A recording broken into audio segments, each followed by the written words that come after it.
Live from the Talking Joe studios, it's Talking Joe.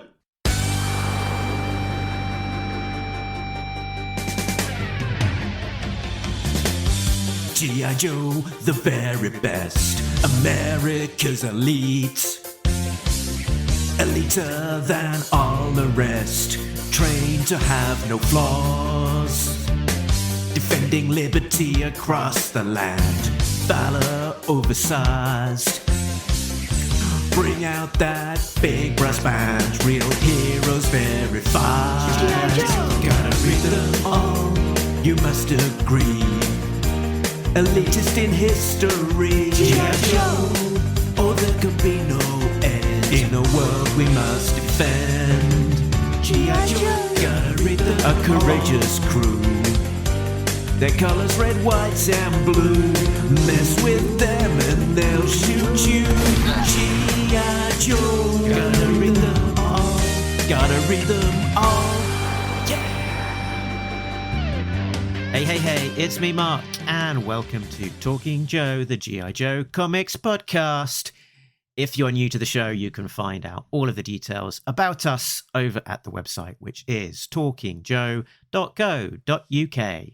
We are continuing our look at the Disavowed era as General Ray's mysterious secrets are revealed in G.I. Joe Americas Elite issues 19 to 20 from Devil's Due back in January and February 2007. This is a two-parter called Emperor's New Clothes, written by editor Mike O'Sullivan. For those reading along in trades, this is collected in the 2007 Americas Elite Trade Paperback Volume 4, Truth and Consequences from Devil's Due, or 2014's Trade Paperback Americas Elite Volume 4 from IDW, which also reprints 19 through 24. Now, without any further ado, here is my co-host. It's a real American cloned military leader from the past. It's Tim Finn. Hello, listeners, and hello, Mark. Napoleon. I was sort of lost in thought then for a mini second, just thinking about the name of this two-parter, Emperor's New Clothes, and the layers of meaning.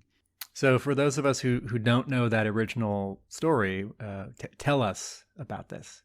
Well, essentially, it's a fairy tale, isn't it? Or sort of one of these folk tales about an emperor who is very vain, and he wants the fanciest set of new clothes, and he gets these tailors to come in. They stitch him an outfit, which they say is the very best, most amazing suit, but it's invisible. And they say something like, but you have to be very clever to see it, and something like that. So he doesn't want to admit that he's not very clever. So he says, oh, yes, this is obviously the finest suit ever.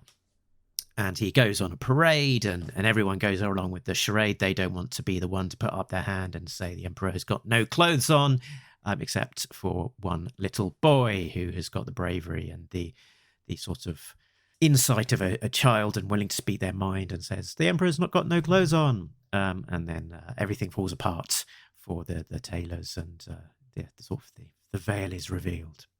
That's about right, isn't it, Tim?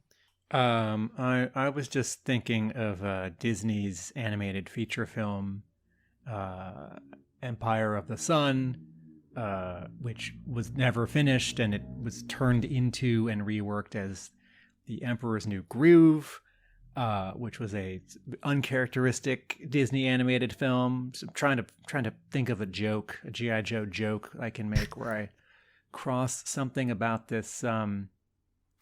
Wait, it's coming to me. I'll just add that the story, The Emperor's New Clothes, is originally credited to Hans Christian Andersen, also famous. It was published alongside The Little Mermaid. Here's the joke. My joke has coalesced in an animated version of this story arc from America's Elite. The voice of General Ray can be portrayed by the actor David Spade. Thank you. Yes, thank you. Was he in The Emperor's New Groove? Is that the... Yes. Okay. Did you describe this thing that you said as a joke? That was the joke. Okay, right, okay. So yeah, I guess the parallels is he's an emperor, he's Serpentor, the emperor. He's got new clothes on. He's not wearing a gold suit thing. He's dressed as General Ray, but also he's naked at the same time for some reason. There's probably a metaphor there that you can kind of eke out, but I don't know if I'm going to be able to.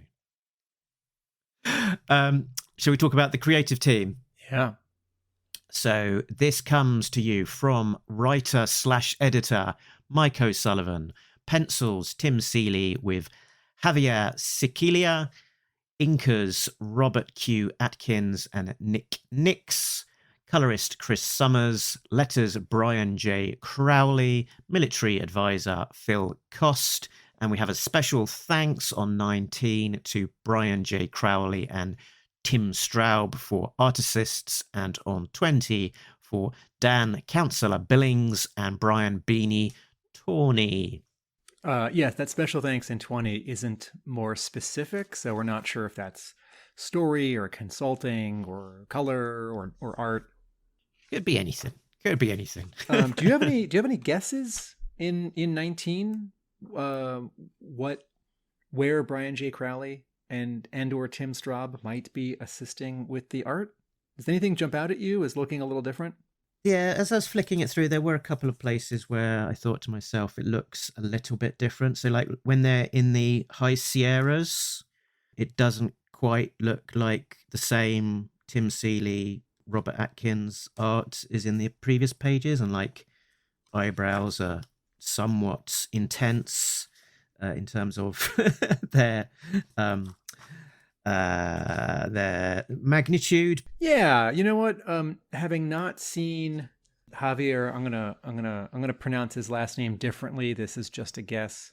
Javier Sicilia's. Having not seen his art before this, differently, some people might say more accurately. we neither of us are sure. Having not seen his art before, I'm not sure sort of where his art from one page to the next might be different. Might have had work done by someone else.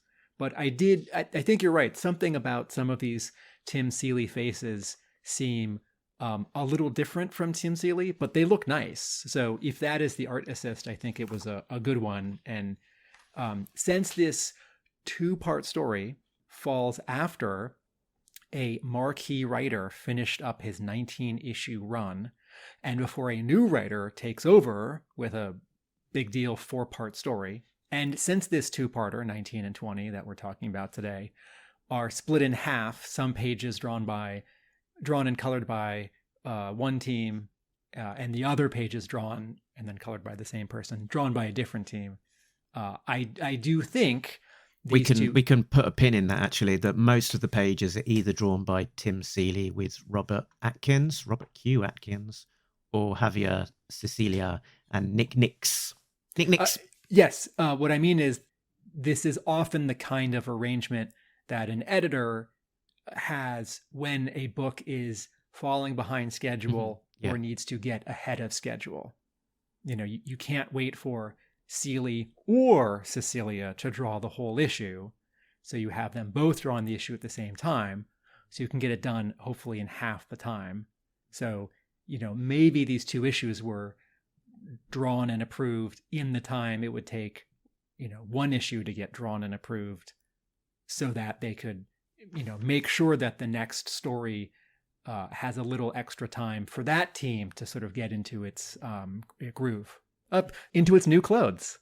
And the likelihood being that Tim Seeley is the kind of in-house staff artist who is known for being quick, is probably the person called on to help with that speed element. Perhaps Javier Sicilia was meant to do the whole thing, but it was just too tight a pressure, or maybe they just went into it knowing that there was simply not enough time. And also worth pointing out, at the same time that these issues are getting worked on, Seeley is writing the 4th G.I. Joe Transformers crossover for Devil's Due, which is 2 double-sized issues. And writing comics takes less time than drawing comics. But, it's not like Seeley was, this wasn't the only thing he was doing at the time. Drawing half of G.I. Joe Americas Elite 19 and 20. Cool. Let's have a look at the covers, shall we? Yes. Let's have a look at the covers in the gallery. The cover to 19 is Tim Seeley, Robert Q. Atkins, and Jason Jensen. There are 3 characters on the cover. In the foreground, in profile, waist up, are Duke and General Ray sort of arguing, grappling with each other in profile. And behind them, taking up 2/3 of the cover, is the face of Serpentor, including his full headgear with the fangs and, the cowl.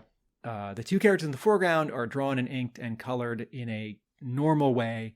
And Serpentor in the background is pencils only, not inked, and then rendered a little bit more like paint and a little less like sort of, quote, regular comics color. This reminds me a little bit of the Marvel Flair trading cards, where what was in the 90s, Marvel did this for a year or two, where Marvel had some previously published artwork recolored, like fully digitally painted. So there's a bit of a softness to this Serpentor head behind them, and he's looking directly at you, at me, the reader. He's not looking at Duke or Ray. His pupils are pretty skinny, looking somewhat serpentine. And who was it who told us that on this cover, Duke had been holding a weapon? And Hasbro. It was, Sam Wells talking about Hasbro's editorial notes on having weapons on the covers. Right. Thank you. Sam Wells, who in these 2 issues is the credited assistant publisher. And I got to say, considering how, occasionally undramatic G.I. Joe covers are when there are no weapons, I wouldn't say that this cover to 19 lost a lot for having its weapon removed.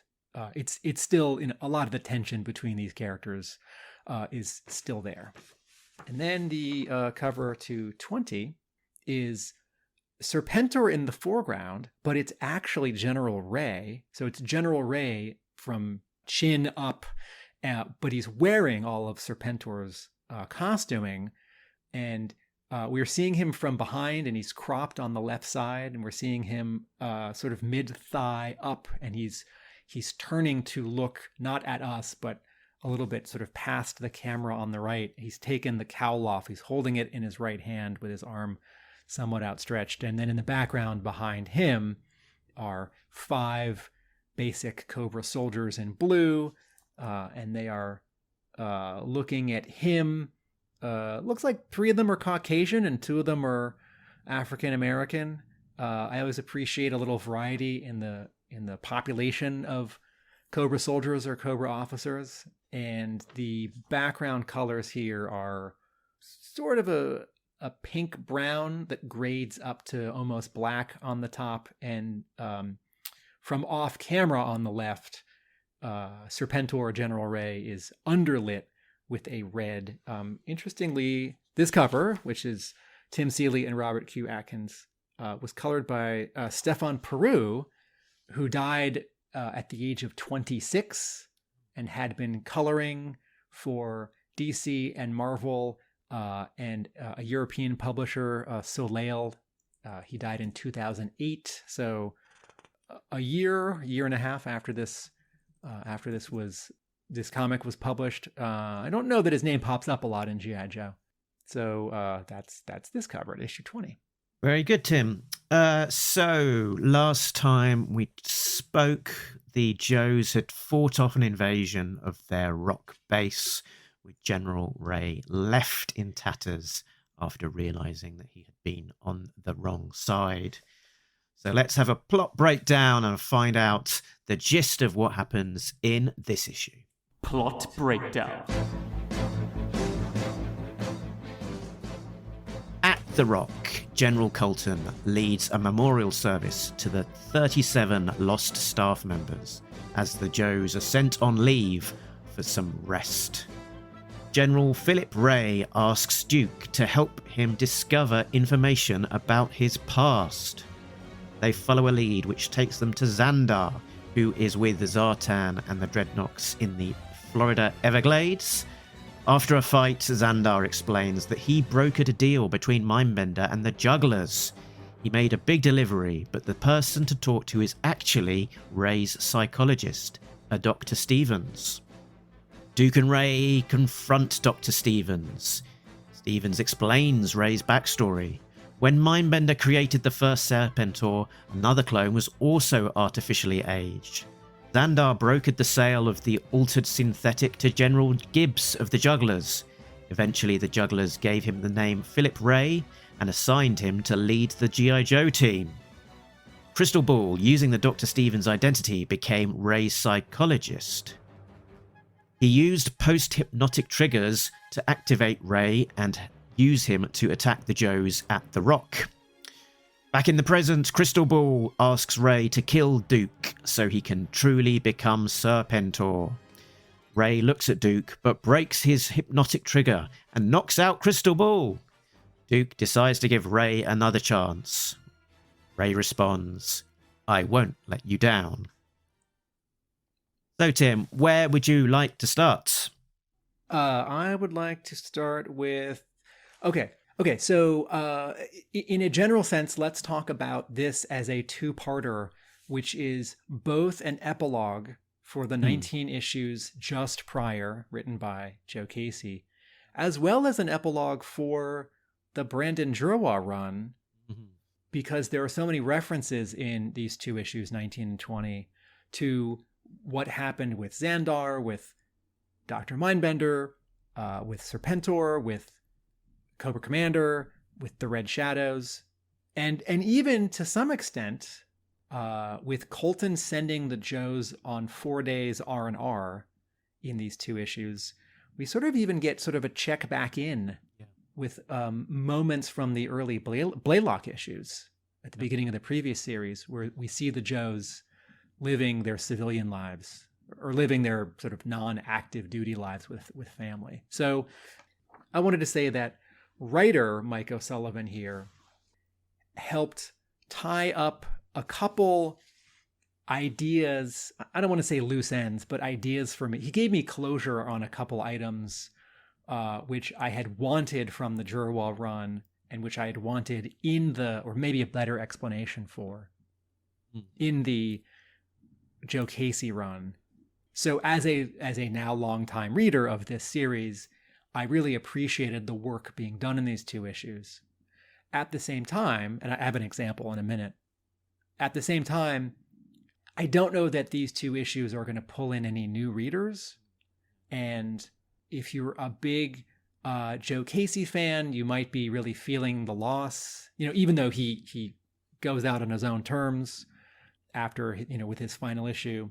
But these two issues feel very much like, both in a good way and maybe a bad way, a writer looking back at the previous 20 issues and 40 issues and saying, I need to explain a couple things for readers. And I think Mike O'Sullivan can do that because as editor, he's been paying attention. Yeah. And maybe he or someone feels like it needs to be done. And so as a longtime reader, several times while reading these two issues, I thought, yeah, good, thanks. But I also thought that these two issues reminded me a little bit of some of these like epilogue issues in like a Marvel event, like World War Hulk or Secret Invasion or Civil War II. You read some Marvel event where there's a main miniseries that's 5 or 10 issues where all the big stuff is happening, and then a bunch of the other ongoing series are crossing over, and it's what like other characters are doing during that story, or additional information, scenes are sort of expanded, or key flashbacks that set up the big event. And then there'll be some special, like like Greg Pak is writing World War Hulk, and I can't remember if Greg Pak or Peter David is writing the then concurrent issues of Incredible Hulk, but the big stuff can't happen in Incredible Hulk because the big stuff has to happen in World War Hulk. But those 5 or 6 issues of the regular Incredible Hulk are going to get collected in their own book. And that has to be a satisfying read. So Marvel's going to do some like prologue special and some epilogue special that can make the like World War Hulk tie-in collection of those issues of Incredible Hulk be a satisfying read. So it's not just some side mission that takes place during the big event. And you get to that epilogue, and oftentimes that epilogue explains something that was missing from the last 6 months of the big events and the side events. Maybe I'm getting too inside baseball here. So before I give you my example, let me just pass the mic back to you, Mark, about these 2 issues top down. Yeah, I think, like as you say, it's very much sort of looking back at what's come before and tying a knot in it. And it's quite sort of noticeable that you don't, in a normal Joe book, you don't get too many sort of editor call out boxes, referring back to like previous issues or previous stories, and here you get it quite a lot, but potentially even multiple times on one page. It'll be a little asterisk to a dialogue box. See G.I.Joe Union of the Snake trade paperback. The next box has got, again, see G.I.Joe Rise of the Red Shadows trade paperback. There's quite a lot of these dotted about, and as you say, it's from Mike Sullivan being very familiar with this material, editing a lot of it as well, and really sort of trying to tie back and reference an awful lot of it all in 2 issues. I sort of, in my plot breakdown, I kind of focused on the kind of the A story, but there's touching in with all of the sort of the individual Joes on their leave, and sort of nudging their story forward, or sort of looking back and going, think about their sort of domestic setup and their friends and family and stuff, and let's sort of touch in with them a little bit. We've also got Tim Seeley on art as well, and that helps, I guess, with that same element of it, sort of putting in mind slightly looking back, because he did so much of the Brandon Jerwa era and even before that. By having him as the artist, it sort of does help with that kind of aspect of looking back and sort of putting a bit of a cap on that story. It does feel a little bit in parts like an edited story, a highly edited story, in terms of all of the little moving pieces touching base on all of them, having it sort of work together very neatly and sort of tying in with everything that's come before, but not necessarily being a massively compelling story in its own right. Yeah. So on the first page of this 2-part story, in the second panel, Colton has a 1, 2, 3, 4, 5, 6, 7 word balloon monologue, and it continues for 3 more word balloons in the next panel. And what he says here is both very reassuring to me as a reader, because he explains a couple of things that didn't quite work for me in the previous arc, things that I think Joe Casey either sort of filed the edges on. So in a previous episode, I said, I'm not sure that these 5 Cobra agents would work together on this mission as Phoenix Guard. One of them is a Dreadnought, one's a pilot, one's a mercenary, but he's also a ninja. And okay, Joe Casey drops the ninja thing. One is basically a Mars inventor for, it's not clear, Destro or Cobra. And one drives a boat. And so Mike O'Sullivan has Colton here say, we know that they disguise themselves using tech developed by Zartan in order to, say, change their voices. We can safely assume Zorana was the supplier of the tech. and the one that coached the others in their disguises. And so part of me, I've made this point twice already, but I can be specific here. Part of me thinks, oh, that's a really clever explanation for sort of the machinery of Phoenix Guard making sense in the story. Okay, Zorana did this. That's how they did this. And then it continues. But we are unsure if she was operating alone or as a part of the Dreadnoks. That's a great question. And that can motivate this story. You know, if they find her, if they somehow interact with the rest of the Dreadnoks. And then he continues. Why some of these dirtbags were working with Cobra again is unknown. Okay, and that goes back to where all those characters were at the end of the Brandon Jurawa run. I don't remember specifically where each of them was, but I did get the general sense during the Phoenix Guard story that Joe Casey he had a proper sort of excuse for Cobra Commander to be gone for a long time, so that when Cobra Commander showed up, it was a big deal, and the stakes were high because he'd been gone so long. He managed to infiltrate the White House, whereas, where did Brandon Jurawa leave, say, Wild Weasel? I don't know if, when we last saw him, there's enough sort of space for Joe Casey to then say, okay, over 10 issues, off panel, he's going to become a disguised fake G.I. Joe, right? Okay, and then Colton continues here. Again, this is the first page of issue 19. No doubt a huge paycheck and a shot at us was all they needed to sign on.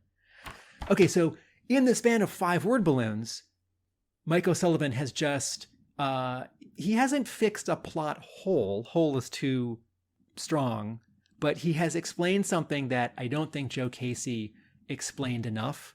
And I don't know if Joe Casey knew that he was missing something and said, like, oh, let's just run with it. Or previously editor Mike O'Sullivan said, you really need to explain this more. I'm not sure these 5 characters would work together. Or Joe Casey said, I'll get to it eventually, or the next writer can get to it eventually.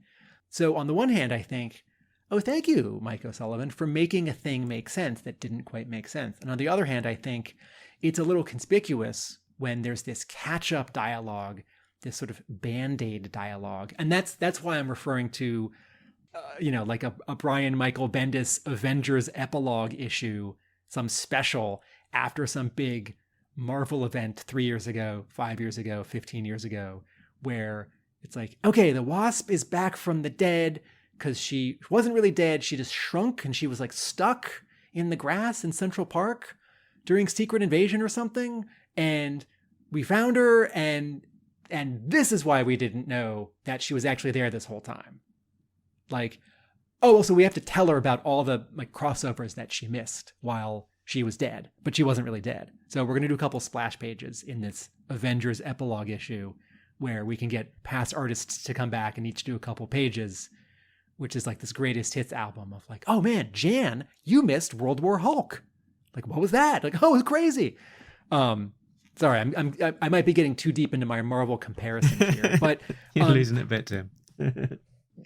These 2 issues are epilogues, Emperor's New Clothes, and if you were puzzled or unsatisfied by the General Ray stuff, if you wanted more out of the Red Shadows, if some of the Joe Casey stuff, the stuff in the Joe Casey run where Snake Eyes purges his ninja side, so he's just a commando. There's a 2-page scene here, maybe it's 3 pages, where Kamakura says to Snake Eyes, I'm not sure about that. And I thought, yeah, I'm not sure about that. And, all of the long-running series in comics, I have more Marvel examples than DC examples, but there are many examples where a writer has a main book for a long time, and they do something that people don't like, or they don't get to explain it, or they set up something, and then they're not writing the book some years later. And then another writer later on makes up their own explanation, gets around to doing the reveal or the change that the earlier writer never got to, but of course does it a little differently because they're not the same person, or decidedly contradicts something from a previous run because this later writer doesn't like it, or the editor wants them to. And I don't know if Mike O'Sullivan, agreed with everything Joe Casey did. But as I read these 2 issues, I thought, is some of this Mike O'Sullivan smoothing some things over for the reader? Or is Mike O'Sullivan like very specifically fixing things from the Joe Casey run or the Brandon Jerwell run that didn't work? Because that 2-page scene with Kamakura saying, I don't know about being just a commando, strikes me a little bit as Mike O'Sullivan laying some track for the next writer to say, yeah, Snake Eyes is a ninja again. Yeah, he can still do ninjas. Not like you just go in a sauna and sweat out your ninja. It's, I don't know. It's a variant cover. It's Snake Eyes just with his mask and wearing a towel in a sauna. And next to him is Zartan just with his face makeup and his cowl, also wearing a towel, but like holding a dagger, threatening. Anyway. I did look at that Snake Eyes scene and Kamakura there in his orange hoodie with his orange hair with an orange sunset, thinking to myself, there's an awful lot of orange there. When I saw that scene, I thought there's one panel of Kamakura talking and it's a close-up on his face and the top of the panel is cropped at his forehead so you don't see any of his hair. And I thought, wait, is Satan or Chabang talking now? Because this guy looks bald. And I know this is a me thing. This is not a Tim Seeley problem. But you do sometimes have that unintended effect. If you have someone with hair, if you crop in really close, whether conspicuously or accidentally, just past their sideburns and their, lowest bit of forehead hair, of sort of visually presenting them as someone with no hair on their head. Yeah, earlier when I was describing this, I think I unintentionally called Kamakura Duke when I was describing his big thick eyebrows. And I didn't make that mistake as I was reading it, but just sort of recapping it, flicking through the issue, I did. And I thought to myself back when I was reading it, if they didn't stick him in an orange hoodie, but instead it was like a sort of more of a bright green, closer to the color of the Kamakura outfit, it's just one of those nice little visual clues, help ease the reader along and make you realize who this guy is actually supposed to be. Yeah, absolutely. When this is a general preference, if not rule of mine, unless a character has a scar or unique hair like Thrasher or Zartan or face makeup, Zartan version 2, makeup like Zartan version 1. I think generally artists and colorists, when characters are out of costume, there's this convention that Clark Kent wears a blue suit with a red tie and Bruce Wayne wears a dark gray suit, a black suit, a dark blue suit, with like a dark gray, like turtleneck under it with no tie. That not only do these 2 characters have a different sense of fashion, but you're sort of hinting, cheating's not the right word, but you're hinting with the color. Like, no, that's Superman. That's the guy who's Superman. And in real life, Clark Kent would not do that because he doesn't want anyone to look at him and think, that guy has colors like Superman. Well, he's tall like Superman, and Superman's not around. But for us as readers, this is part of the iconic thing. It's fun, and as Mark just said, it's helpful. So, yeah, absolutely. I mean, you can go a step further. Give Kamakura a hoodie where everything from the shoulders down is green, and the hoodie part is purple. And then he's just sort of wearing the hoodie version of his costume. Make it easy on us. All right, page 2 of this first issue, Colton has remarks about the heavy losses that the Pit took in the previous storyline. And over 4 panels, there's a list of names behind him. And it's a list of support staff, 37 people. And it is in that sort of tech font that we've seen for the data desk, both on the inside front covers and the profiles at the backs of the issues. And on the one hand, I thought, good, Mike O'Sullivan is having Colton acknowledge that this previous incursion was costly. On the other hand, I see a list of names and I immediately wonder, are those Easter eggs? Which sort of distracts me a little bit. Like, oh, are those Devil's Due employees? Are these readers who won a contest? Are any of these Joe names by accident? And then I also thought, oh, wait a minute. I don't know who these support staff are. And the mean way of saying it is, I don't care. Or the neutral way of saying it is, well, support staff are never a big part of a G.I. Joe story, and we haven't gotten to know them. So in terms of the mechanics of writing, should Colton call this out? Yes. Is having a list of names reasonable? Yes. Is having the list of names across 4 panels, even if it's a background, does it run a risk of being a little distracting? Yeah, because I got a little distracted by it. I was thinking about it. And, also the scenes in the previous issue, not to relitigate the previous issue, but the scenes where Phoenix Guard are taking out some of those support staff, not all those scenes were like the clearest. And it's not like there was one scene where one support staff, even though we never quite learn his code name or her code name, where one of them like pushes Shipwreck out of the way in that hallway with no cover and like grabs a grenade and runs toward the Phoenix Guard and sacrifices himself. Like, no, they just all got killed. So that's what I think of that scene. I did Google one of those names, Patrick Richarbovic, just because it was very unique looking name, and there is a person called that out there. I couldn't see any link to G.I. Joe. I could see Sean Murphy, who was linked to Devil's Due, the artist Sean Gordon Murphy, who went on to do the Storm Shadow covers. So I think he was doing bits and pieces with Devil's Due around about this era. So I suspect that, as you say, there probably are some Easter eggs within that list. But sometimes writers just grab the phone book. I mean, nowadays you would just Google. So then on page 3, the art changes, and there are different ways. If you are editor, you can have multiple artists split up an issue. Sometimes it's first half, second half. Sometimes it's all of the scenes with one character or set of characters, and all the scenes with, in this case, Ray and Duke. And that's nice for consistency. There is a big difference. Seeley's art is more, this is an imprecise term, comic booky. It's a little bit more animation influenced, a little bit more cartoony. Cecilia's art is a little more realistic in his anatomy. His acting, right? This first page with Ray, I have recently heard a good argument that comic books don't need to follow the 180-degree rule because comic books are not film. I'm a little old-fashioned. I think generally comic books should follow the 180-degree rule. And here on this page with the title, All the King's Horses, which I note is not the title from the cover, The Emperor's New Clothes. No, and part 2 is All of the King's Men, All the King's Men. Okay. So the story has a title and then subtitles.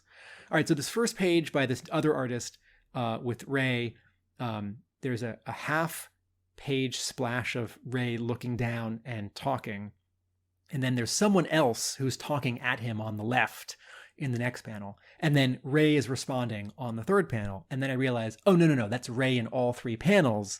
It's just that Sicilia is swinging the quote camera all the way around so that Ray is on the right looking left, then he's on the left looking right, and then he's on the right looking left again, which your mileage may vary. I find a little confusing, particularly since the artist, I think definitely on cue from the script, is not showing us who Ray's talking to on purpose.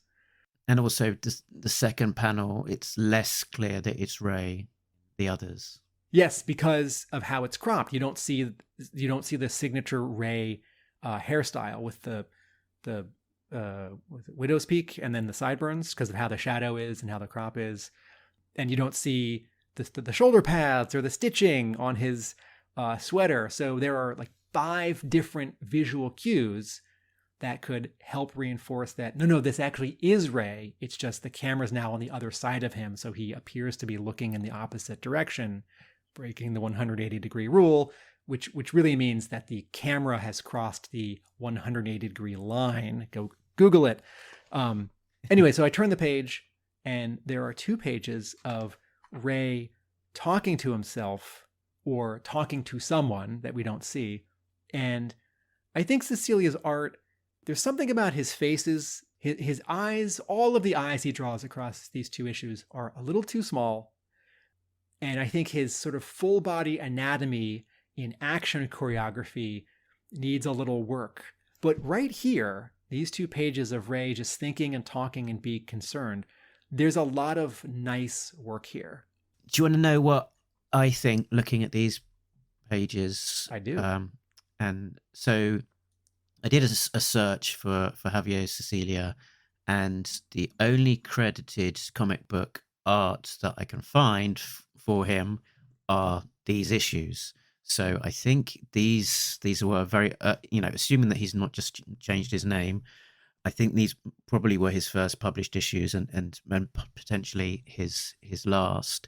And sometimes you find from new artists that they lean very heavily on the sort of photo reference and to the degree of almost like sort of tracing it. And I think what he's doing with a lot of these panels, particularly on these pages, is taking photo reference and trying to recreate that, relatively faithfully, which is why you're getting sort of interesting and to some degree sort of lifelike expressions, and it's not just the same rote comic book face over and over again. I think he's taken lots of photos of probably his own face or some model's face and sort of all sorts of different angles and expressions to create some interest around these multiple panels, which are just face, someone talking. So I think this is what's happening here. Yes, that is a reasonable guess that I could get behind. The unsung hero of such an exercise would be the model.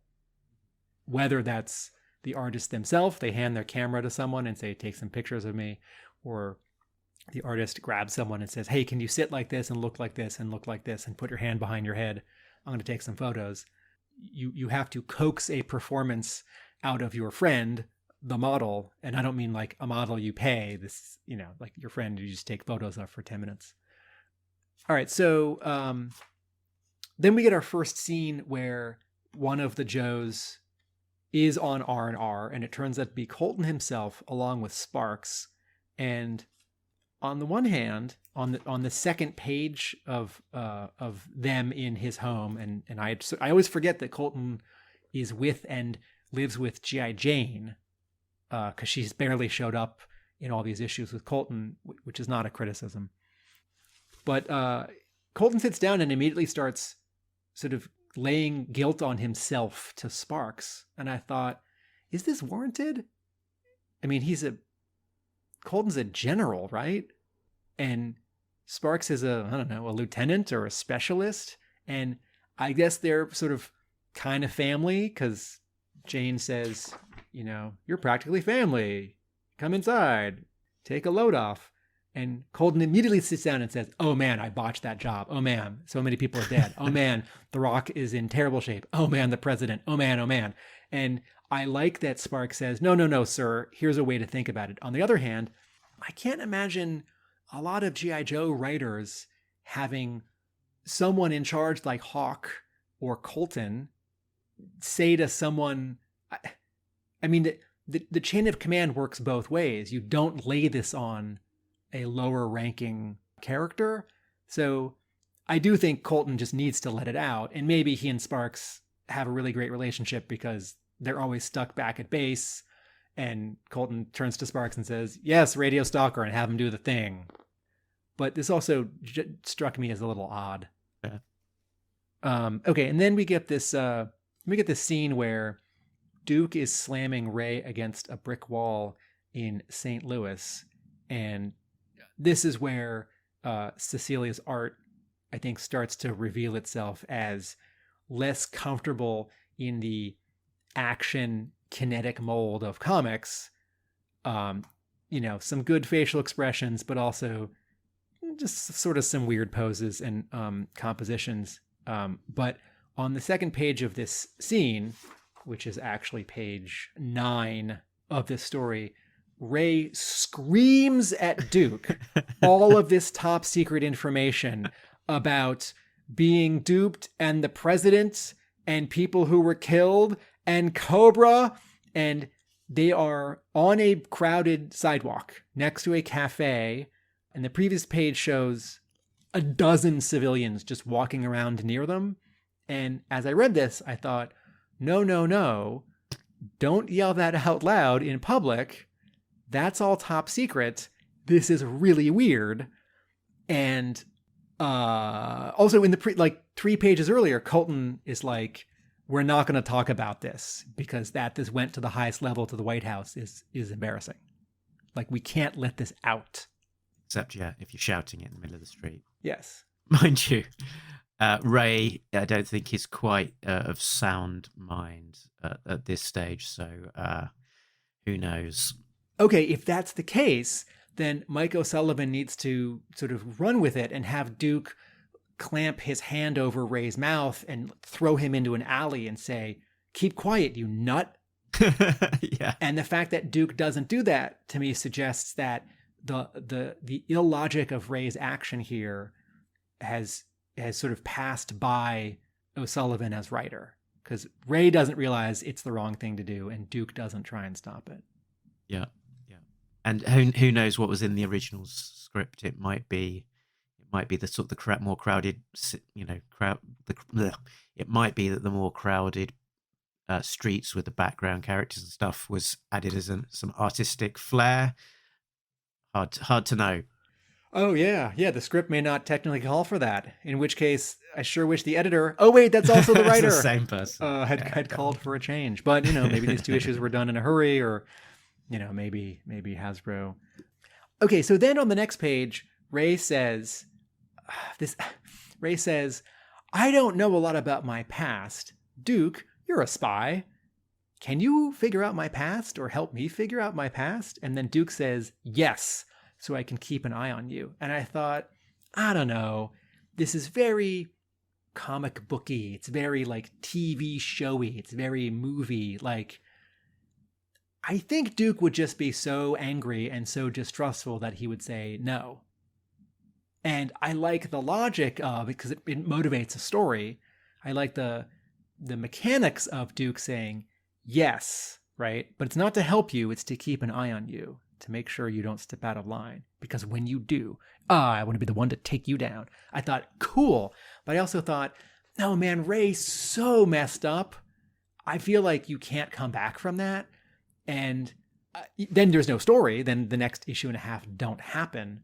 And the next issue and a half really need to happen for the series to keep going so that Ray can either become the villain he was always meant to be or can get taken off the board and not be a dangling thread. But I got to that and I thought, I don't know. So, Mark, how do you feel about this scene?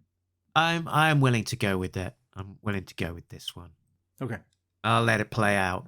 We'll see what, how it all resolves when we get to the end of it. Okay. So there's the scene with Kamakura, which I think we've probably covered.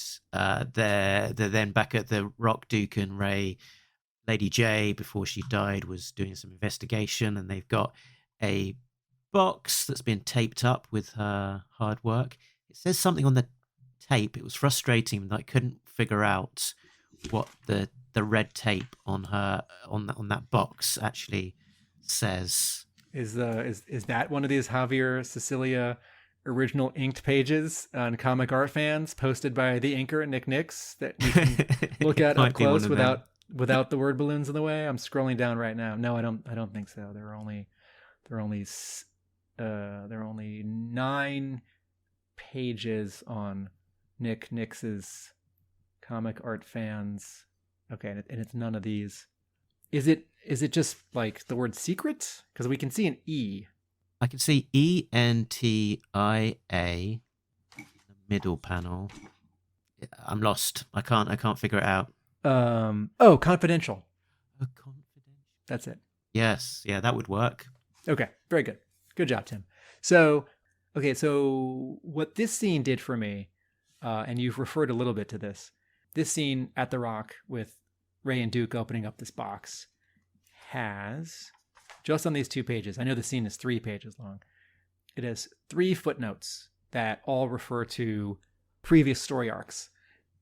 Footnotes are always welcome because, this is an old Jim Shooter adage, or this is an old Stan Lee adage. Every issue is someone's first issue, even an epilogue issue for the previous 19. And you want to make things clear, and footnotes are not, so graphically intrusive that they like ruin this flow or they're ugly.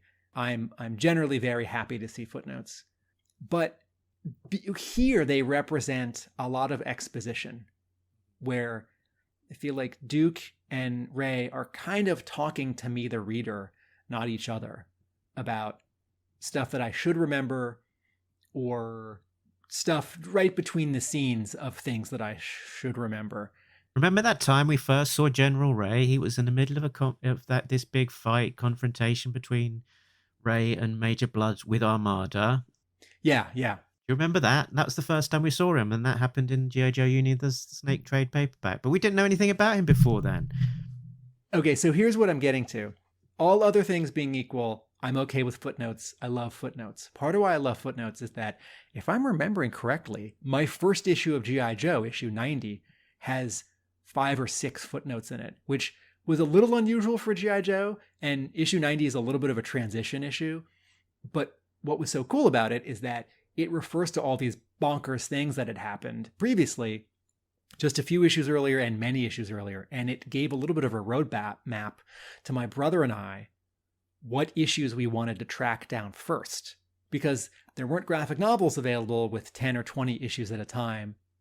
And it's like, okay, wait, they're talking about Serpentor's death? Let's get that issue, right? Etc. So that's fun. Now, as a contrast, at the same time, this is 2006, at the same time, between 2000, 2001, and I don't remember when the rule was rescinded, but let's say 2005 or 6, Marvel Comics was undergoing a big creative renaissance, a big creative upheaval.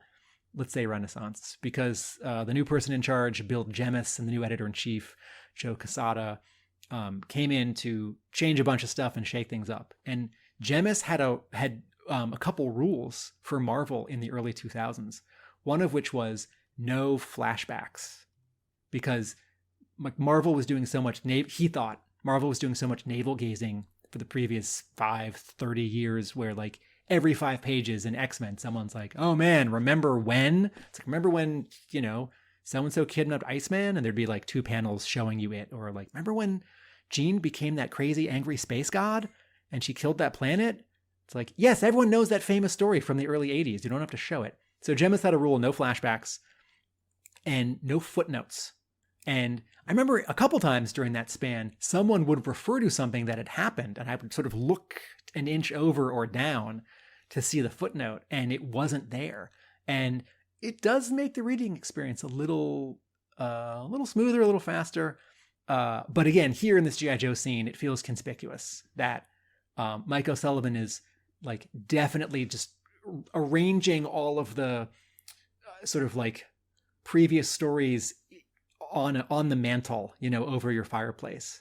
But the other thing that bums me out about these is the second of the 3 footnotes, which to me is just a lettering mistake. And I don't think I've been hard on relatively new letterer Brian J. Crowley in our previous episodes. But some of his lettering in G.I. Joe Americas Elite is not good. And I have 2 quick examples. One is here on page 9.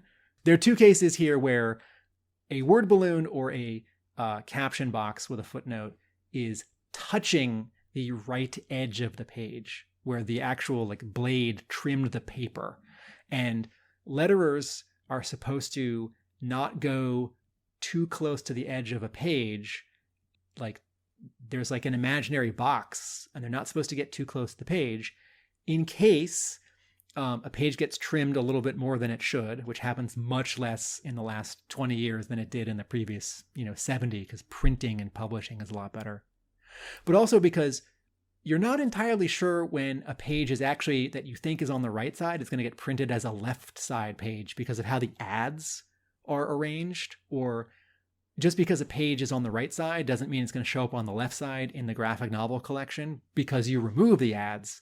And so on this same page, right, where Duke and Ray are talking, 2 panels lower than this G.I.Joe Union of the Snake trade paperback caption box that is cut off on the right side. 2 panels down, all the way on the left, Duke has a word balloon where he says, "I'm hoping that we can find some detail," right? And the D of the word detail, that's way too close to the left side of the page. And if you're reading this in a graphic novel, that D is very hard. That word is very hard for you to see. So for that reason, and also back on page 6, panel 5, 6. Okay, when Jane, the panel below Colton kissing G.I. Jane, panel 5, she says, "Well, no matter. You're practically family, right? Well, no matter.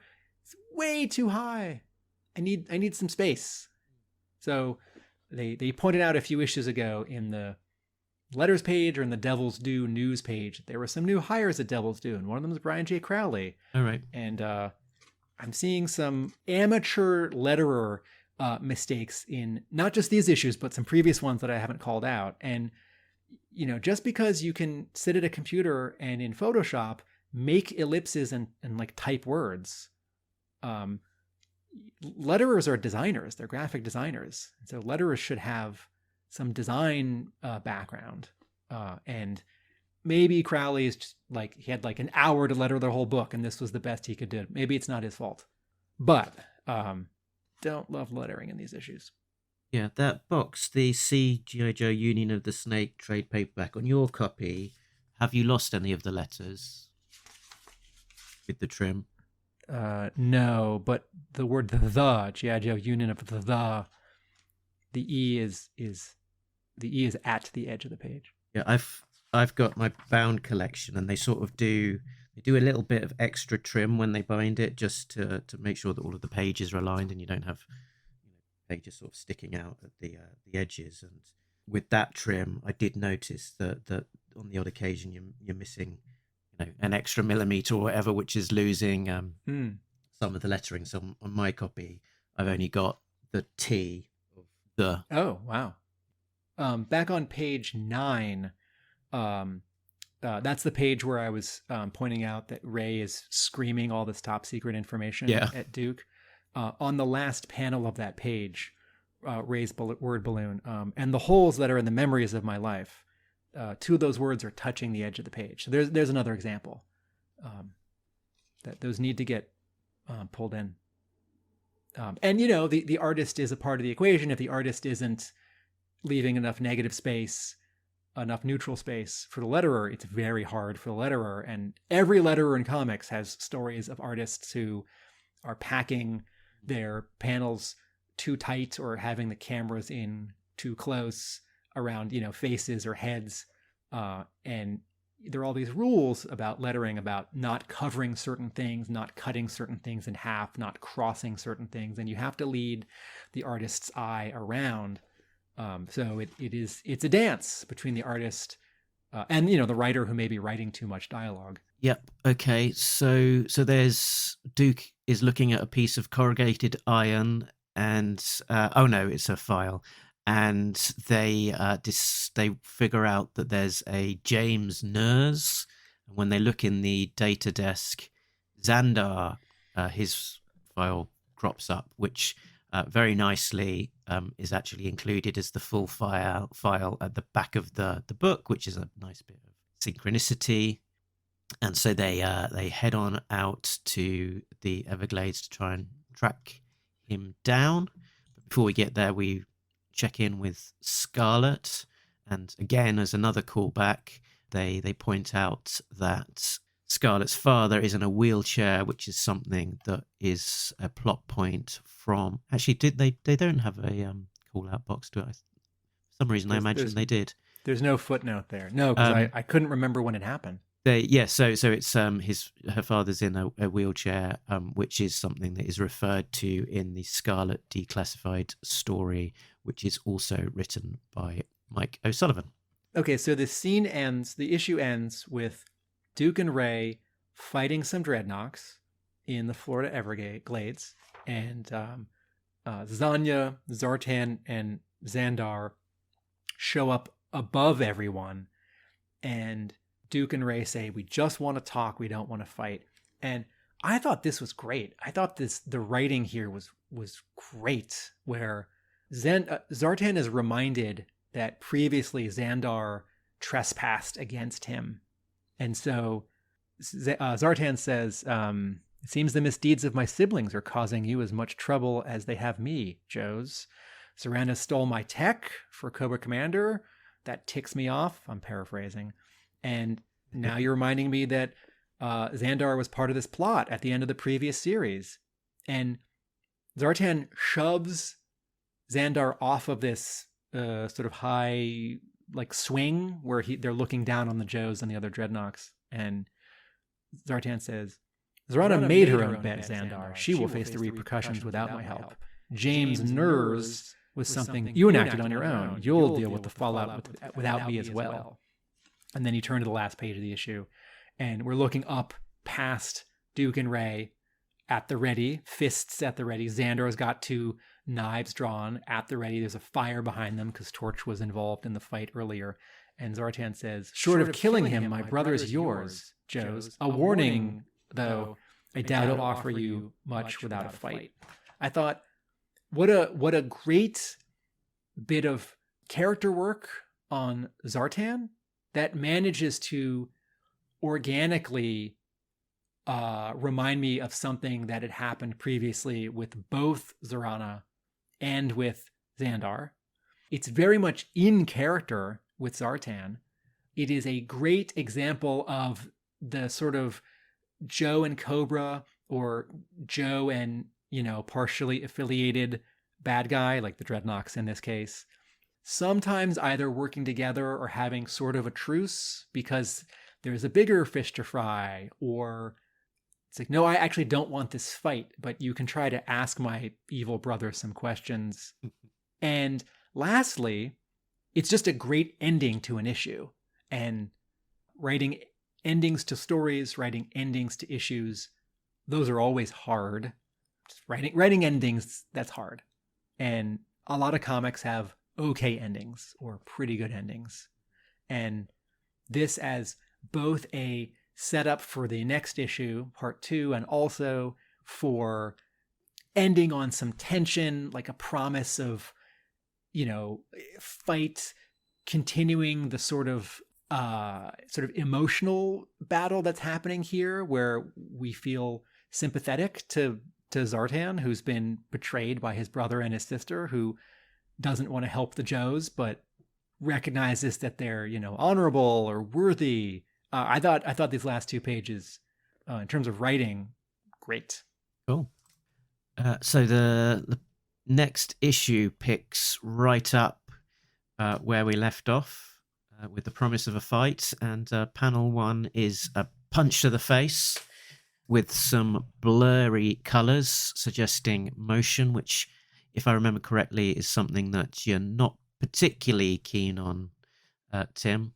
I like speed lines. I think on this first page, all 3 panels where the black ink of the arm or leg that's moving fast is knocked back as murky green, doesn't make it, the speed lines are already doing the work, that it's fast. That's in the inking. The colorist who's taking the black out of it just makes it look invisible. Yeah, I agree. Like he's activating a power. Yeah, that leg looks like an activated invisible leg power, not a moving, quick, kicking leg. Right. So Xandar is kind of on the receiving end of Ray and Duke. So he gets in a couple of good ones. He stabs Ray right in the old leg and maybe kicks him in the nuts. So, but they do eventually get the better of him. Quite a cool action sequence, really. And then with him on the ropes, essentially they force him into telling him what he knows. Somewhat reluctantly, I think it's fair to say. He doesn't give an awful lot away. Basically, yeah, the telling them almost what they knew already, that James Ners was this persona when he worked for the Coil. He gave Cobra something, and they have to go and talk to Scott Stevens, the psychologist, which is the big reveal, and it's some good kind of expressions in emotion, emoting here, I suppose, from the artist. General Ray's reaction, what? It's sort of very quiet, smaller lettering, suggesting that he's saying it more quietly, and a good sort of slightly shocked expression, very much selling the emotion. In terms of character motivation, a couple panels later, when Duke and Ray are going to leave, and they leave, Ray says, "We're done here." And Xandar from behind them screams, "This isn't over! You both made a big mistake coming here and making a fool." And then Duke interrupts and says, "I wouldn't go starting any more trouble with anyone, Xandar. I think you've got enough problems at home." And we cut back to Zartan, who's looking down with his arms folded. And I thought, is that the character beat that Xandar would have here, where he's so embarrassed and so angry that he yells at them? Like that's a good setup for Duke to then have that response. But I sort of hoped that Xandar would be cooler than that, and that he, rather than having this sort of embarrassing, immature outburst, he would maybe just, okay, here's a different take on it. Road Pig leans over to him and says, "You gonna let them get away with that, Xandar?" And Xandar whispers, "I'll see them again." And I guess we've established that Xandar is the younger sibling from, when the 3 Z siblings were kids and everyone overlooked them. And, his brother is a better villain and his sister is a better villain and his niece is a better villain. But I thought, Xandar, don't put your, self-respect out there so much. Just like, be cool. Be cool. Be cool, Xandar. Next up, we've got a scene checking in with Spirit, who's at the Rock, looking at pictures of his family on a monitor. And I didn't entirely get this scene, because he says that he's not privy to where his family are because they were relocated within protective services. Does that make sense to you? I mean, surely if they're put in protective services to protect them from Cobra because he's in G.I. Joe and they're the reason they need to be protected, you'd think, wouldn't he still be able to see them? And all of the other Joes can see their families. So what's so different? Yeah. I think because, I mean, they were specifically threatened with that image on Cobra Commander's computer, which hasn't been completely explained, and maybe that's what this is trying to do, but doesn't quite explain it for me.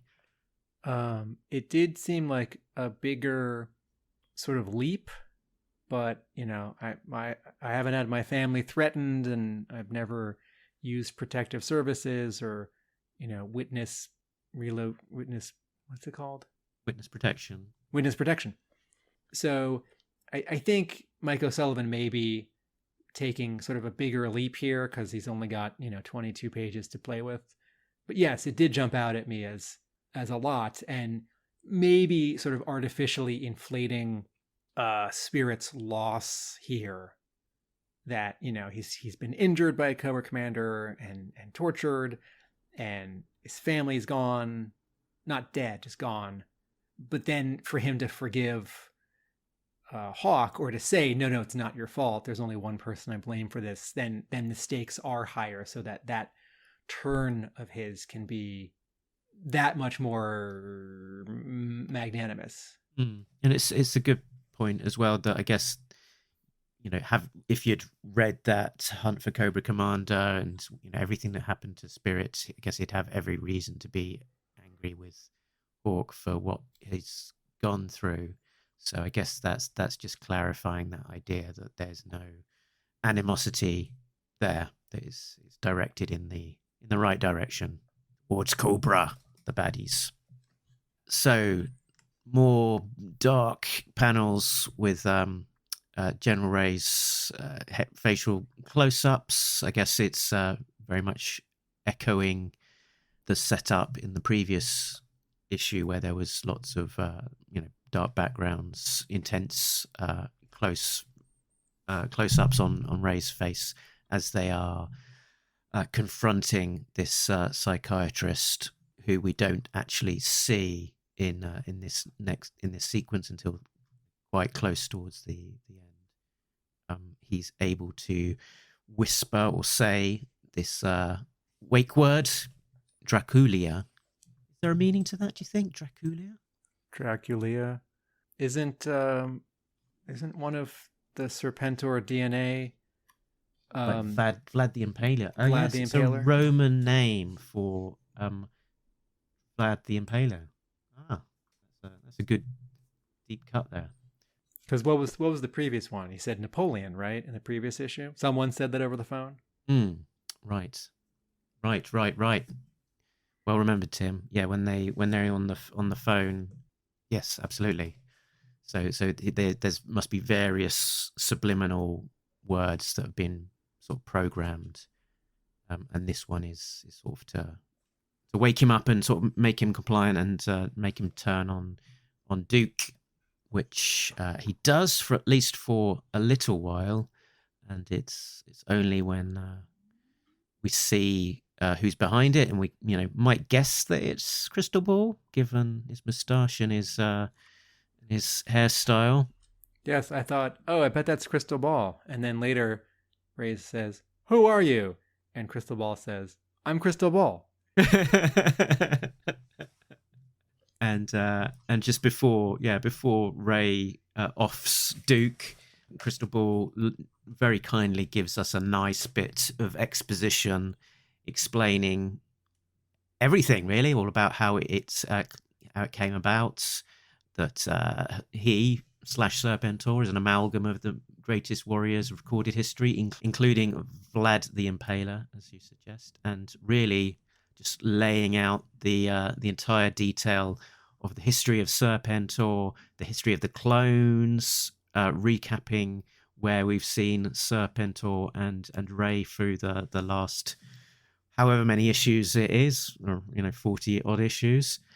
How did the exposition and joining all of these dots of this long seeded tale connect for you, Tim?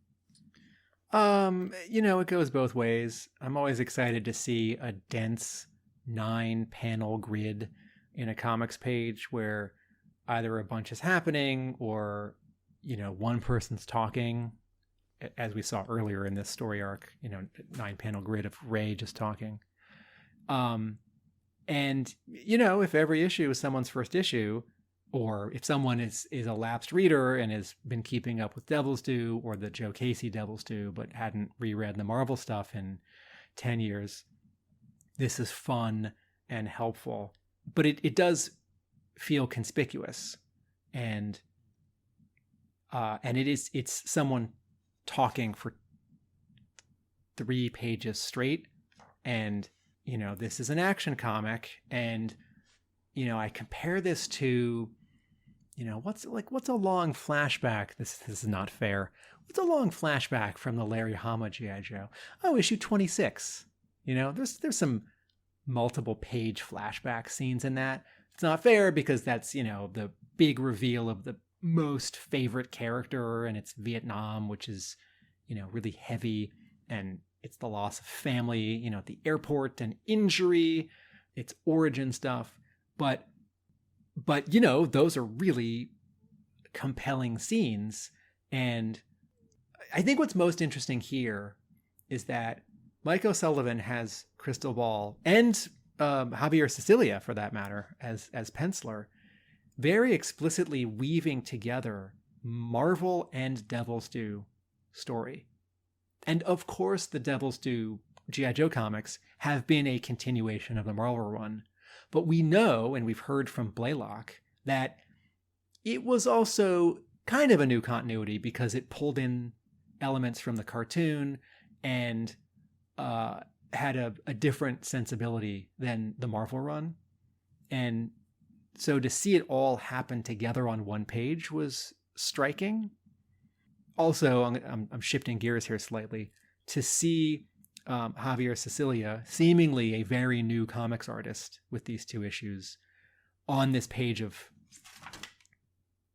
first page of flashbacks, redrawing like a Rod Wiggum panel or a Mike Zeck cover of Destro and Mindbender with a mummy.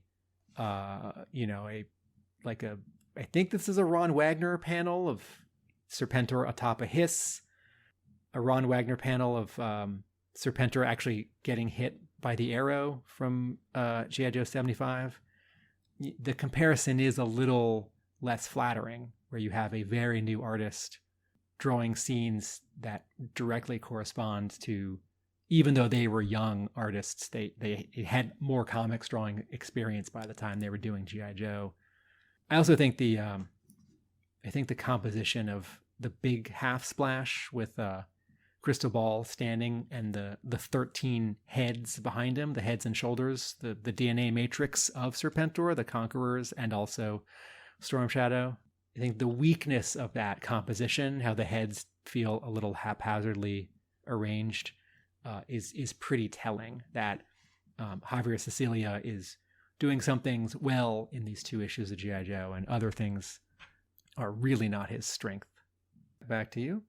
Yeah, so after the reveal, Ray is pointing his gun at Duke, and he's told to do it. Do it! Do it! And he doesn't. Do it now, Serpentor! That was me trying to do an evil emperor rather than a Cobra Commander, as it kind of turned out. My name is not Serpentor. My name is Philip Ray. And he doesn't do it. He doesn't kill Duke, and he turns on Crystal Ball, and then we cut to Crystal Ball on a, what do you call it, gurney, being loaded into the back of like an ambulance, and it looks like that might be Falcon and Law next to I think it's. Oh, I thought it was Footloose. I think I see a mustache, and I don't see the what's the sort of necktie for a Green Beret? Right. Yeah. It's not a necktie, but it's something tied around his neck. Yeah. Sorry, Carson. Hard to say. But yeah, a couple of Joes there, putting him into the back of a vehicle, and then we have this finale with this reconciliation between Duke and Ray. He says that I should turn you in. Serpentor does unmeasurable damage. Sorry, Serpentor has done unmeasurable damage, possesses too serious a threat. You should be put down like a rabid dog to prevent what you could become. But I can't deny that as Philip Ray, you have shown great altruism in your defense of democracy. I'll consult with Colton about all of this, but for now, I'm willing to leave you as Ray. But I see even a trace of Serpentor, I will take you out permanently. So, strong feelings there. I suspect that this falls sort of the same way that the first part of this bookend in the previous issue, where Ray says, Duke, I need your help, figure out my past. And I said, I don't know about this. And you said, I'm willing to go with it. So this ending, I thought, I don't know about this. And can I guess, Mark, that your response is, I'm willing to go with it? Kind of willing to go with it, but also, how is that going to play out? He's going to talk to Colton about it, but given everything that's happened, given that, underneath it all, he's Serpentor, given that he's not really a proper general, despite his DNA, that he's been installed in this identity by the jugglers with their own nefarious actions, what does that actually mean for Ray in terms of his place in G.I. Joe, the military, wider society?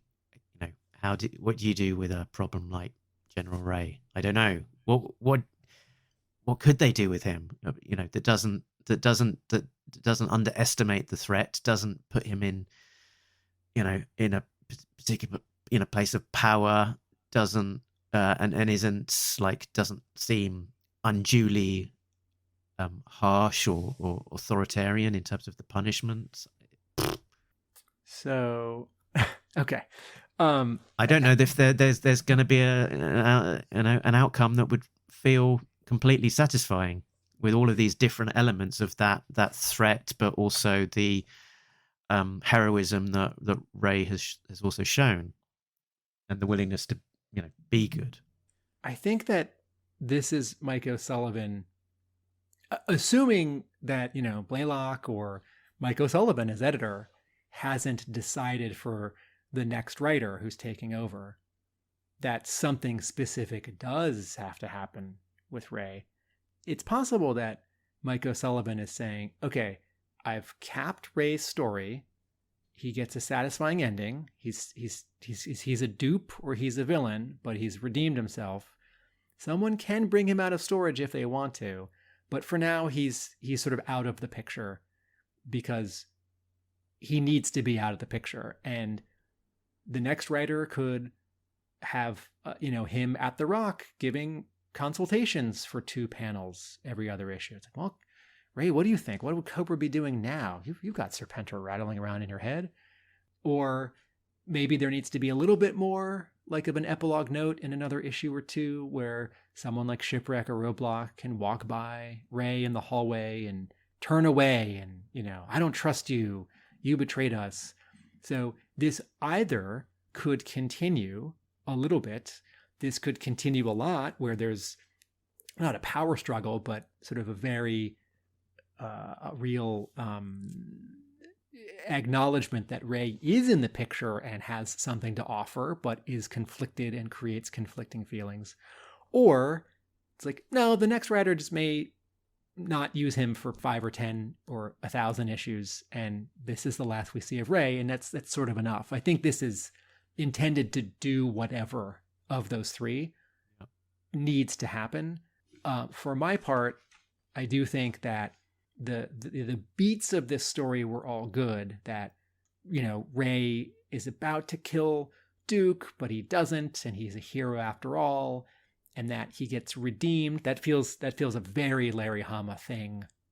I'm not saying Mike O'Sullivan did it because that's what Hama would have done it, but it reminds me of something that would happen in the Larry Hama G.I. Joe, where Ray doesn't go to jail. He doesn't get shot. He doesn't get kidnapped by Cobra and they try to turn him again. He doesn't turn back to Cobra himself after thinking about it.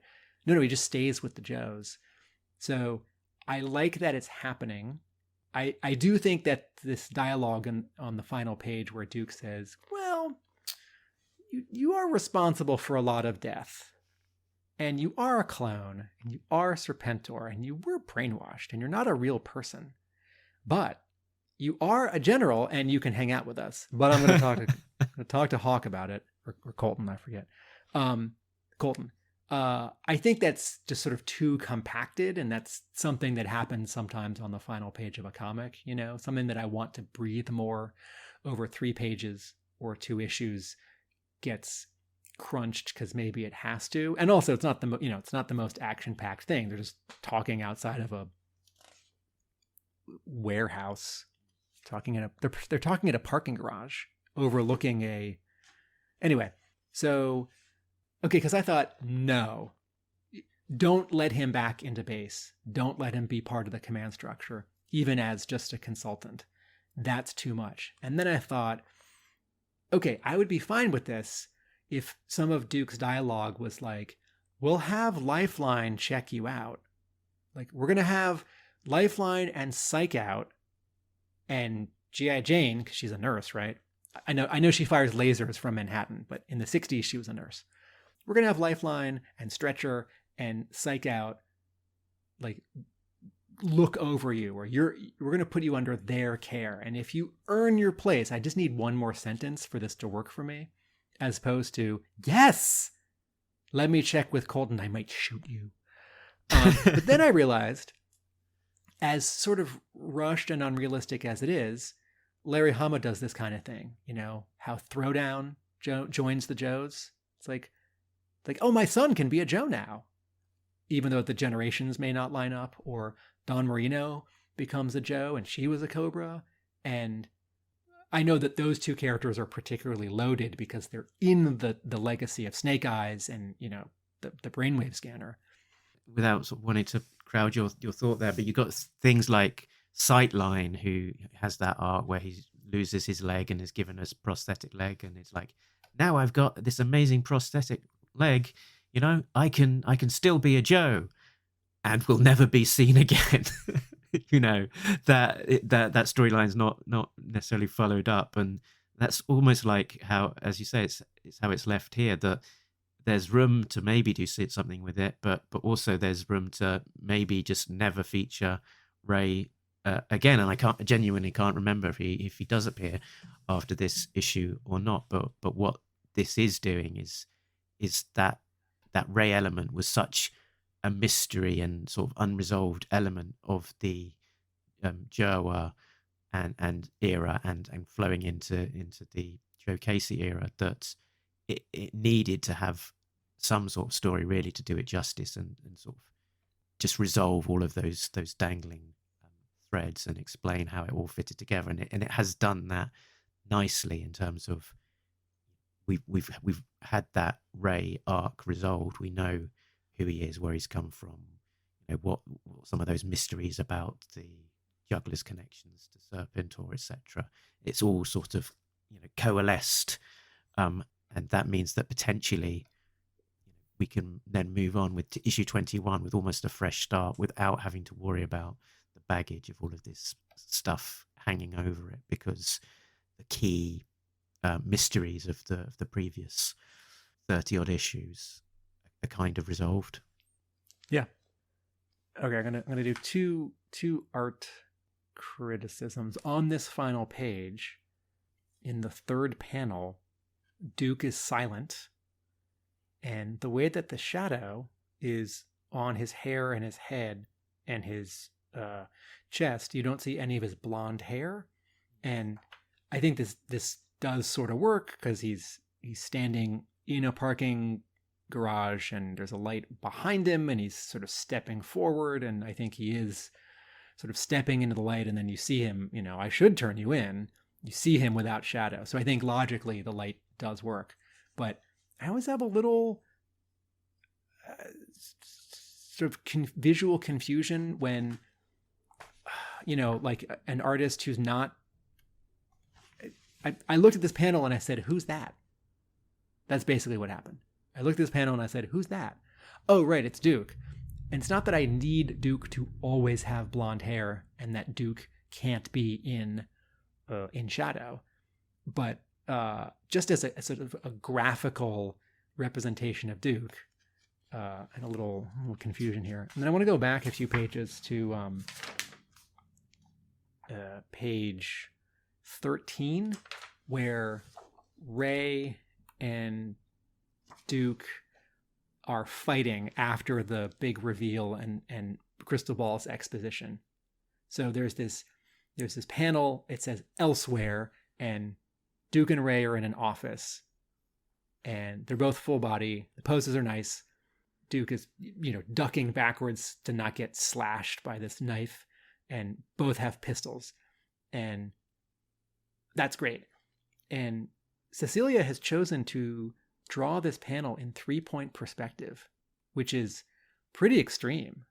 And I'm not quite sure what that does for us.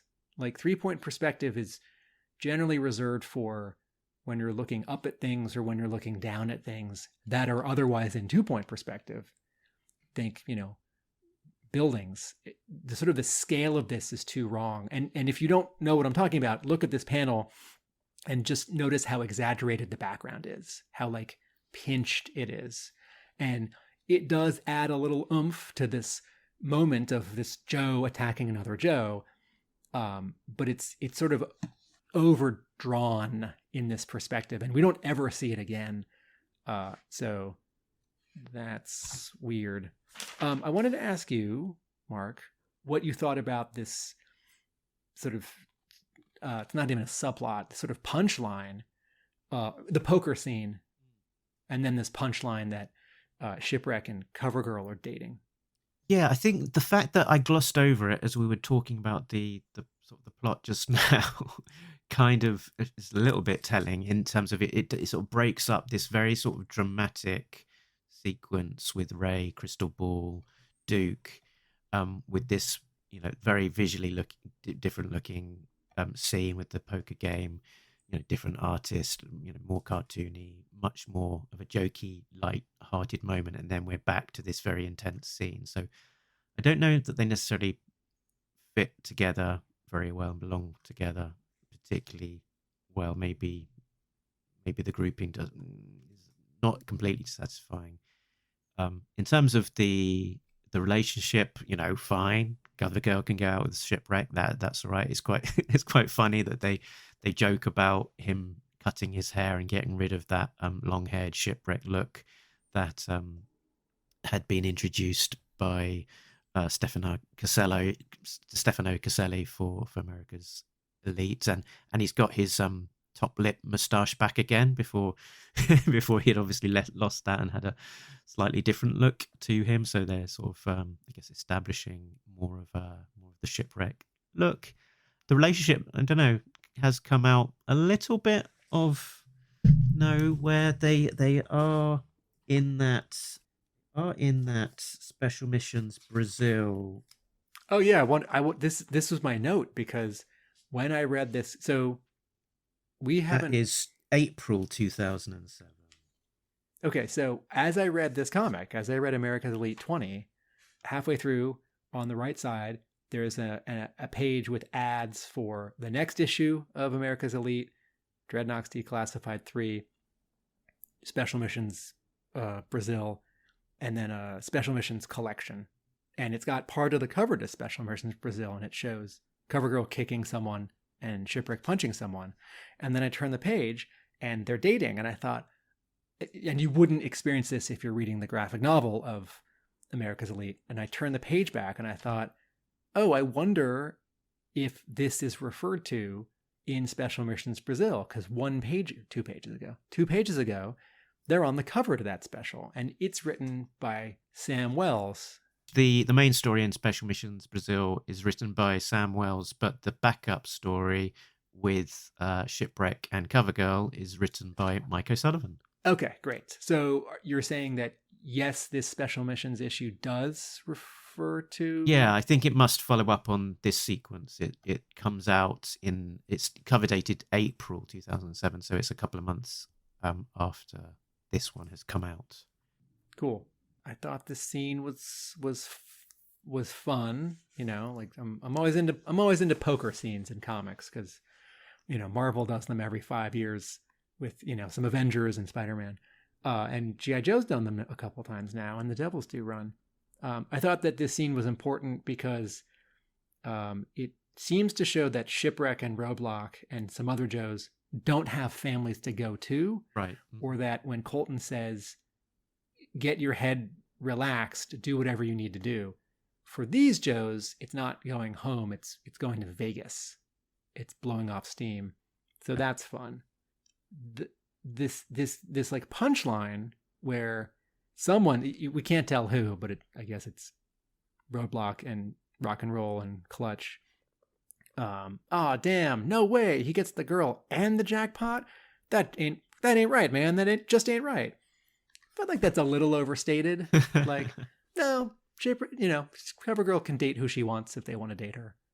The joke is that they're shocked that she's sort of lowered herself, that he's so unappealing, or she's so particular. Scruffy nerve herder, whatever. Yeah, but I think the actual dialogue here is a little. It's not like male gazy, but I feel like it takes a little bit of CoverGirl's agency away, because like, oh, Shipwreck got the girl? Like, no, they are getting along and they're in a relationship, Yep. So before we just wrap up the thing, we've got a sneak peek at 21 at the very back, which isn't necessarily something I'd always touch on, but you look at this and it was very much, whoa, those look like some nice pages. I am looking forward to 21 because this art from Mike Bair is looking great. I don't know if you had the same reaction when you flicked to the end of the book, Tim. Yes. I on the top left it says, an all new direction for America's real heroes, and then on the top right, in a burst, it says, new writer Mark Powers, new penciler Mike Bair. And I think what they're trying to do is coax everyone to stay who's thinking of leaving because Joe Casey has left, or because they don't like the stories as much, and also to tease the return of Wraith. Also, we can see the Baroness. Although we also can see the Baroness in that ad a couple pages earlier. The full page ad, which shows that I mentioned has the Special Missions Brazil bit. We see Baroness on the cover for 21. Yeah, so I thought this was a big splashy way. It shows most of 3 different pages of a jungle scene with some cobras that we don't recognize.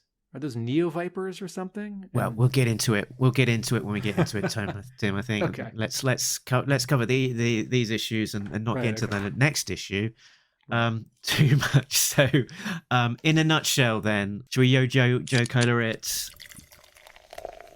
I like the fact that they've sort of tied up the previous plot points with Ray. It's a kind of nice change of scene and pace.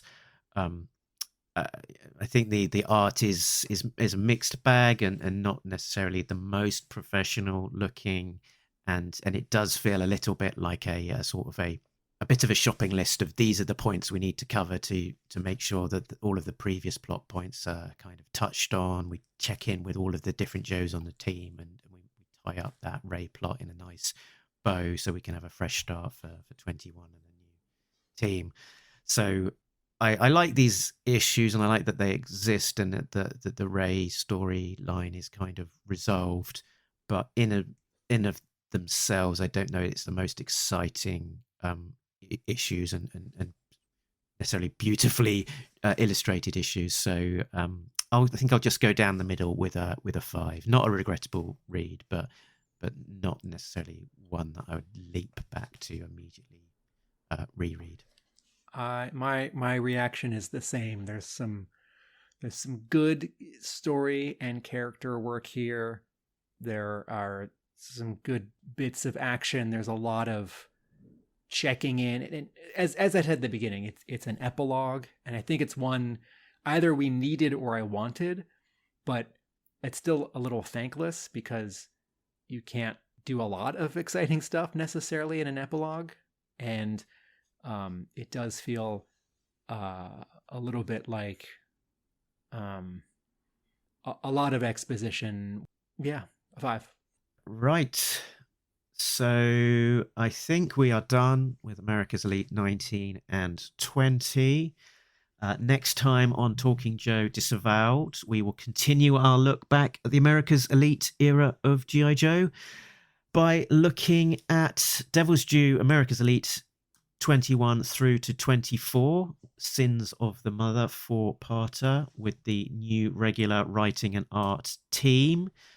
But we've got a choice to make. Do we look at that straight away, or do we take a little bit of a sideways track and look at maybe Scarlet Declassified, maybe Special Missions Antarctica? It's a natural sort of pause point to look at some of these other issues that have been coming out before we plunge into the next story arc. Yes, I think we should read those other ones. So let's do Scarlet Declassified first, and then maybe Special Missions Antarctica and Brazil, and then we can plunge into the ongoing story after that. Yeah. Cool. And then, as well as covering America's Elite, we'll also be covering A Real American Hero as it hits the stand. So A Real American Hero issue 301 will be in your local comic shop November 15th, 2003, and presumably monthly after that. Duke issue 1 of 5 is out December the 27th. And Cobra Commander issue 1 of 5 is out January the 17th. Duke and Cobra Commander are at a price point of $4.99, which is a little bit eyebrow raising, but wasn't Transformers #1 at $4.99? Wasn't that a couple extra pages? I feel like that was longer than a regular issue. Could be, but I don't know. This might be the new norm. We'll see. So, Tim, where can people find you when you are not talking to me about G.I. Joe comics?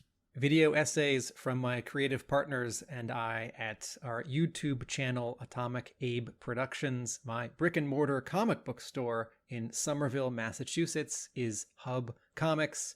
And I write about G.I. Joe at arealamericanbook.com. Excellent stuff. You can find more about Talking Joe at the usual places. talkingjoe.co.uk is the website that has links to all of those places. You can find us on Facebook, on Twitter, on Instagram. We're also on Patreon at patreon.com/talkingjoe. So a big thanks to all of our backers: Richard, Sam, Jay, Bill, Christopher, Justin, Rob, Brian, and Shane, who are all getting early access to episodes as well as some exclusive content. And that is us done for now. But remember that Nobody beats Talking Joe, an international podcast. laters.